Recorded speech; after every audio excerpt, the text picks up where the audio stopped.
Sick people attract other sick people. Misery loves company. Birds of a feather flock together. The reality is that if you're not healed, you are going to attract other people that are not healed. And when you're healing, you don't even know exactly where you're going to land once you are healed, especially with substance use disorder. So if you get into a relationship, you are putting yourself at extreme risk. At extreme risk.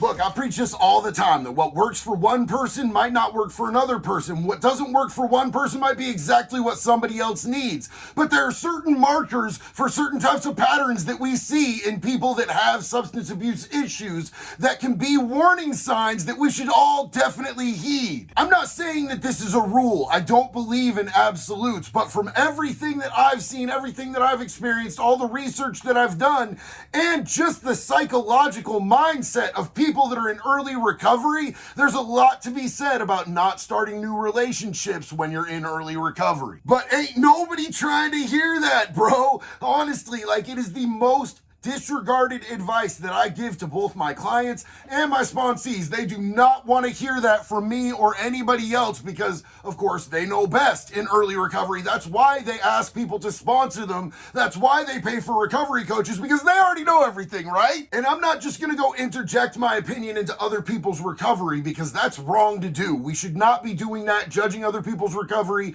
judging other people's program. But if you're my sponsee, if you're my client, if you ask me for help, I'm gonna tell you how I feel. And opinions are like, well, you know, everybody's got one. But statistics, you cannot with the statistics, bro. You are statistically cutting yourself off from having the best chance that you could possibly have to make it and succeed. And these days, it's not even just about making it and succeeding. These days, it is about survival, because these drugs on the street are killing people in record numbers every day. All day. And when people didn't want to take the advice of their elders in the 12-step programs back in the day, we used to tell people, hey, go out, do some more research, let the streets kick your ass for a while, come back when you're ready to listen. But these days, man, even using once can kill you and you might not make it back. So it's quintessential that you find your people, you find your tribe, you find the ones that you can trust, and you actually be open to listening to them and following through on advice if you're asking for advice. So this is another one of those videos that I recorded during the pandemic to be taken in to shown to inmates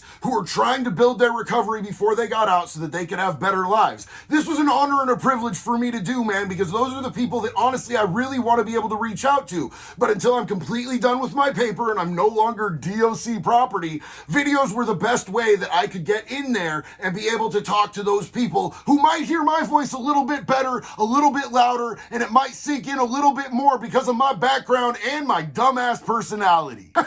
Y'all know you were thinking it too. And while I recorded this video for people that were incarcerated, it's really more relevant when you're on the streets anyway, unless you're gay and then new relationships in county jail while you're in early recovery are not advisable. But you know, a lot of those dudes, like, they get back to the streets and they instantly attach themselves to a woman and it ends up sinking their whole ship. But we're all out here and you could do that the same right now. So this is my advice as to why that's not advisable. Let's go!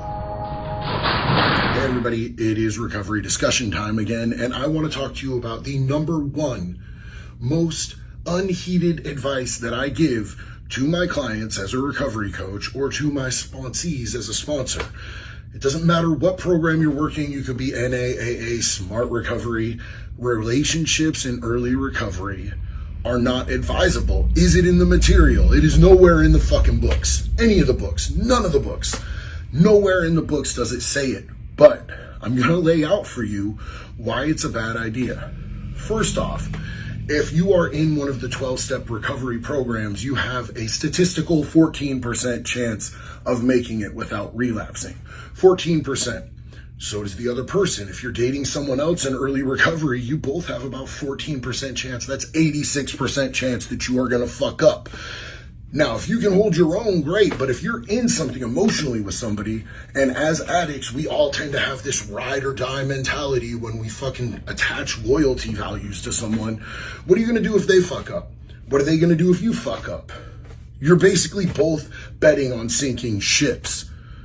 You really are cutting yourself off from having a statistical chance of making it. Now let's put the statistics and the fucking science and the math aside. You are still not well, man. You are going to pick a partner out of something other than the values that you are growing and progressing towards. The human being that I was at 2 months, 3 months, 4 months is not the human being that I am now. See, we atrophy our mental, spiritual, and emotional growth so much when we numb out, when we're not thinking, when we're constantly focusing on putting the next one in us, that we just stop growing. We stop developing. Like, by the time I fucking actually got into recovery and started developing and growing again, I was still like 14 in my head and in my heart and in my emotional maturity and my spiritual growth. I was a 14-year-old. So of course I'm going to pick someone off of some absolutely frivolous value that I had when I was 14, not a grown-up, mature, goal-driven, purpose-driven human being. So how's that probably going to work out? I'm probably going to hurt them. They're probably going to hurt me. I'm not going to be equipped emotionally, mentally, or spiritually to deal with it and process it in a positive fashion. And I'm going to sink. They're going to sink. I don't want that on my soul. I don't want to relapse, and I don't want to be the reason that somebody else relapsed. What's that going to do to me? I'm going to sit there and I'm going to feel shame and guilt, and I'm going to be completely villainized in my own head, because that's what I like to do. And when I'm in my fucking addict mind, I like to beat myself up to the point where I go, I know how to fix this. I'm going to go out and use. That's what I do. That's my pattern, and I know this. So I took 6 solid months. No TV, no dating, no distractions, and I fucking worked on me. And by the time that 6 months was over, the person that I was, the values that I based my life on, the goals that I had, those were things that I tried to match up and attach to somebody that I was interested in as a possible partner. Even 6 months is sketchy. Even 6 months is absolutely sketchy. But I spent 6 months of hardcore doing the inner work on myself. And I lucked out, man. I found the most incredible human being. I found somebody who had the same goals and the same passion and the same drive and the same direction as me for my life. But I was lucky. Like, that was something that God did for me. God intervened entirely and brought someone into my life that I feel that I was meant to be with. If I would have tried looking at 30 days clean, 45 days clean, 60 days clean, I probably wouldn't be here giving you this fucking lecture right now. And I know that nobody wants to hear it, because we all want to go find someone to distract us from doing the work inside our heads, make them our higher power, have our focus completely be on them instead of what's fucked up in me, because then I have to fucking fix it. I have to acknowledge it. I have to fix it. That's the hard work. Hard work sucks, but that's what it takes. That's what it takes that's the difference between recovery and abstinence, man, is actually doing the hard work, focusing on yourself, finding what doesn't work and what doesn't fit, and fixing it. And until you've done that, you're going to be toxic to anyone that you have an intimate relationship with. And I don't know about you, but I was fucking tired of hurting other people, and I was tired of being hurt. So my advice, for what it's worth, from my experience, from the research and the training and the things that I've seen and the things that I've done in recovery so far, do the work on yourself first. Don't even place a time on it. When you're ready and things are right, you'll actually know. But talk to your sponsor or someone in your support group first, because, hey, we're all still fucked up, right? I'm still sick. You're probably still sick. No relationships in early recovery. If you're serious about your recovery, work on yourself first. I promise you are worth it. I love you.